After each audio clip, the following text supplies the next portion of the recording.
and they've stopped it. Round one, knockout, Jake Paul, El Gallo de Dorado. Another first-round stoppage for the problem child. He told us round two, but he delivered it 1 round earlier. Outstanding performance from Jake Paul.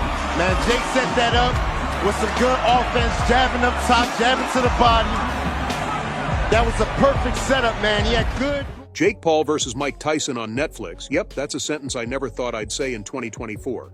But here we are, living in a timeline where a YouTuber can face off against a boxing legend, and it somehow makes perfect sense. Main event of the evening, an 8-round test in the cruiserweight division. Let's get ready to rumble! Sure, the match was officially set for November 15th, but in classic Netflix fashion, they decided to drop the recorded showdown early, because who needs a normal release schedule when you have Jake Paul in the mix? And on the planet, KO punchers of all times, the 2-time heavyweight world champion of the world, Iron Mike Tyson! Now, don't tell me you were living under a rock from day one and missed it. The fight already happened. And this isn't just some overhyped countdown to a future event that's being milked for all it's worth. Nope. Jake Paul versus Mike Tyson has already gone down at the iconic AT&T Stadium in Arlington, Texas. Highly anticipated fight between Jake Paul and Mike Tyson has a new date. They'll face off in AT&T Stadium on November 15th. And of course, Netflix will be rolling out this event in a couple of weeks. But right now, you get the privilege of knowing every bit of wild action that made this fight legendary before the rest of the world does. Everyone has a plan until they get punched in the mouth. And let's be real, the buzz for this clash was ridiculous. It felt like every single person on the planet had an opinion, and nobody could shut up about it. You had Jake Paul, the social media sensation turned wannabe boxing king, hyping himself up louder than ever. The guy practically strutted into the press conferences, running his mouth and making everyone question if he'd finally taken one too many hits to the ego.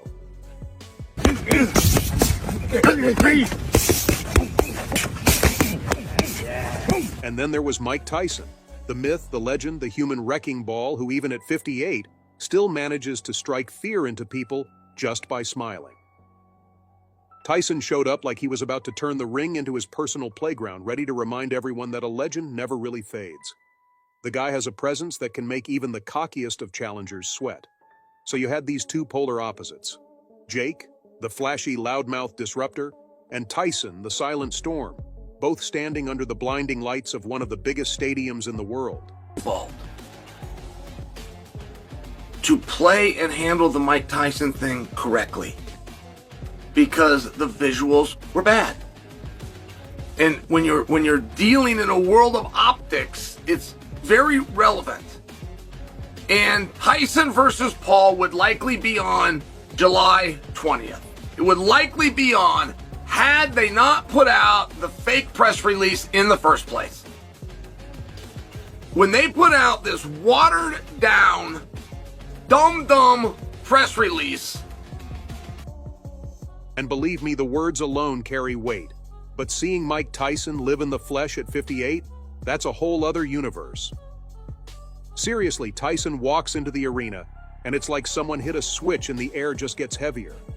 His muscles are still chiseled and freakishly defined, like he's some sort of Greek god who refused to acknowledge things like aging or gravity. Yeah, the guy's 58 on paper, but one glance at him and you'd be convinced he's been marinating in some kind of time-defying elixir. Put this in... And he definitely has some power. Trust me, he didn't just roll out of bed and hope for the best. No, Tyson was grinding it out in the gym like his life depended on it, bringing all that old-school brutality mixed with some high-tech training wizardry. We're talking crazy, state-of-the-art workouts, sparring that would leave even hardened fighters wincing, and drills that had seasoned coaches raising their eyebrows.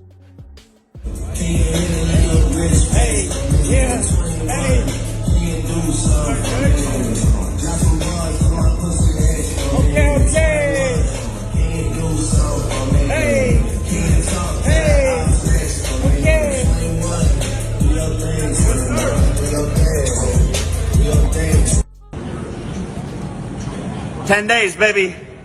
10 days.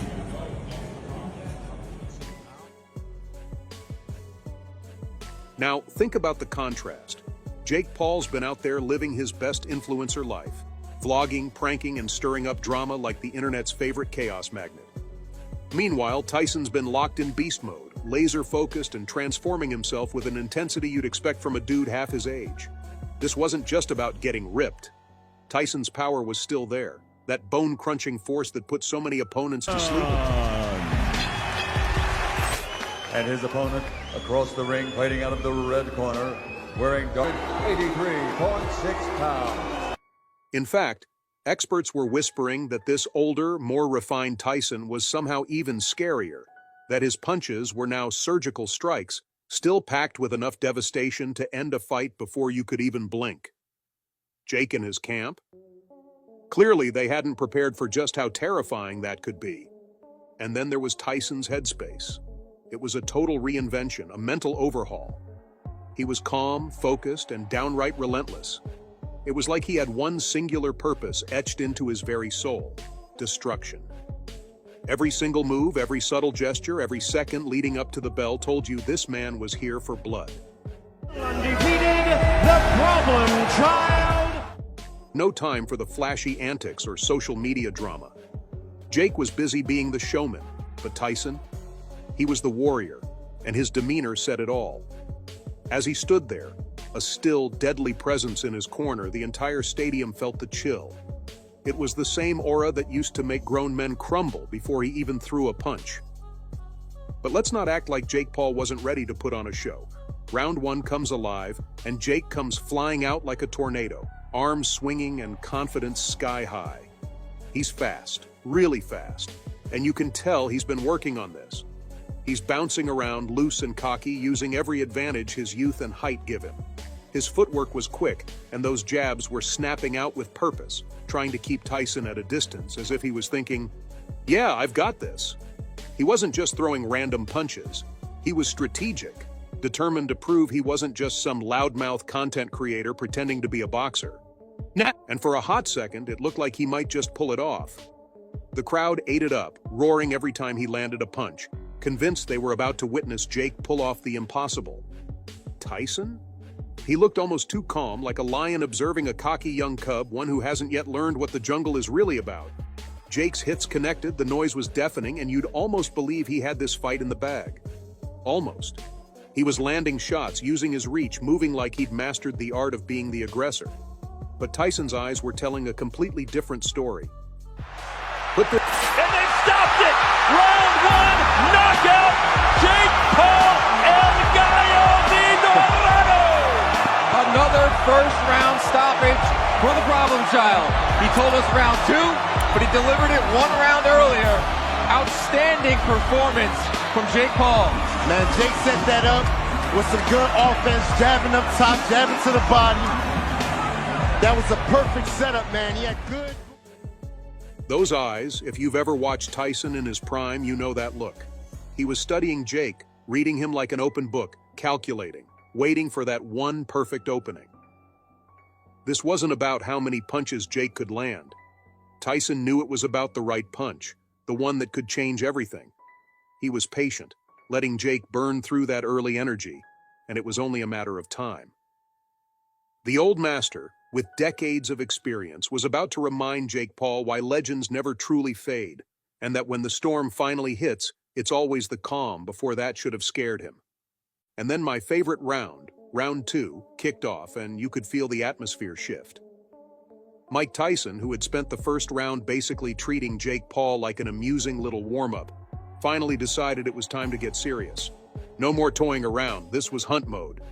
Put this here, the jaws of the trap snapping shut as Iron Mike started to close the distance between him and his cocky opponent. Tyson's footwork was pure poetry, gliding across the canvas like he was moving in slow motion. But with every inch he covered, you knew he was getting ready to strike. His eyes locked on Jake's every twitch and shuffle, and the tension? It was thick enough to slice with a knife. The whole crowd collectively leaned in, knowing that something big was about to go down. And then came the moment. The one that's probably already on 1,000 TikToks, looping in slow motion with dramatic sound effects. Tyson unleashed a left hook so brutal it felt like the entire stadium shook. We're not talking about your run-of-the-mill punch. This was the kind of haymaker that would make a heavyweight champ from the 90s sit up and take notice. The sound? A sickening, bone-rattling crack that echoed like a firework and sent shivers down spines. Jake Paul didn't just get hit, he got rocked. His knees buckled like they'd forgotten how to do their one job, and the look on his face? Priceless. Shock, disbelief, pain, like he just realized he'd made some terrible life choices. The crowd was absolute chaos. Thousands of fans gasping, hands flying to their mouths, because they knew they'd just witnessed something insane. Jake stumbled, trying to shake it off, but you could see the swagger drain right out of him. The dude who had strutted into the ring full of bravado now looked like he was seriously rethinking this whole taking on Iron Mike thing. Tyson, meanwhile, was in full beast mode. His eyes were cold, focused, and he could smell blood in the water. Jake was wobbling, trying to put on a brave face, but everyone could see it. He was vulnerable, and Tyson knew exactly what to do with that. By round 3, Jake Paul was a walking mess. Tyson's left hook had done serious damage, and Jake was slowing down, his movements losing that early bounce. His punches were weaker, his defenses barely holding up, and those sharp jabs he'd thrown at the beginning now looked like desperate, flimsy swats. Tyson, on the other hand, was relentless, pressing forward like a freight train that had no intention of stopping. He cornered Jake, cutting off any chance of escape, and you could sense the inevitable. The crowd watched, holding their breath, as Jake ran out of tricks and places to run. And then Tyson delivered the grand finale. With a masterful sense of timing, he drove a punishing uppercut right into Jake's ribs, and the pain on Jake's face was impossible to hide. His guard dropped for just a fraction of a second, and Tyson pounced. A monstrous right hand followed, landing square on Jake's jaw, and down he went, crashing to the canvas like a felled tree. The sound of that impact was bone-chilling, and for a moment the entire stadium fell into a stunned silence. And then, an explosion of cheers erupted as people realized they had just witnessed Jake Paul being taken down by a true legend. Jake Paul's used to just running his dick sucker consequence-free all across the internet, but there's certain lines that you do not cross. So, the experts were right. As much as Jake Paul's fans wanted to believe in an upset, the seasoned voices of boxing knew what was coming. They had called it well before the first bell rang. People like Joe Rogan, who doesn't just throw out opinions lightly, had already broken it down for anyone willing to listen. From the time he was like 16 years old on YouTube, and you just saw him box. Rogan had analyzed Tyson's recent training clips, pointing out that the legendary heavyweight still packed devastating power. You look at Tyson at 58, Rogan said on his podcast, and you realize his punches are just as terrifying as they were back in the day. Rogan had seen Tyson land shots in training that could shake the souls of younger fighters. But of course, plenty of Jake Paul loyalists brushed this off as just talk. Then there was Michael Bisping, the former UFC middleweight champion, who shared his concerns. Bisping has seen plenty of combat sports hype, and he wasn't buying into the idea that Jake could easily handle a monster like Tyson. "It's absurd," Bisping said. "You're putting a 27-year-old YouTuber in with a man who still trains like an absolute savage." He even emphasized that Tyson's head movement and defensive skills were still sharp, as though Tyson had never stopped fighting. Bisping's analysis focused on how Jake, for all his hustle and ambition, might not be ready for the brutal reality of facing a legend who's done it all. And like them, there were plenty of experts who made their predictions, and almost all of those predictions turned out to be spot on. Well, there's a reason we call them experts, right? If you expected the same outcome, let us know in the comments below.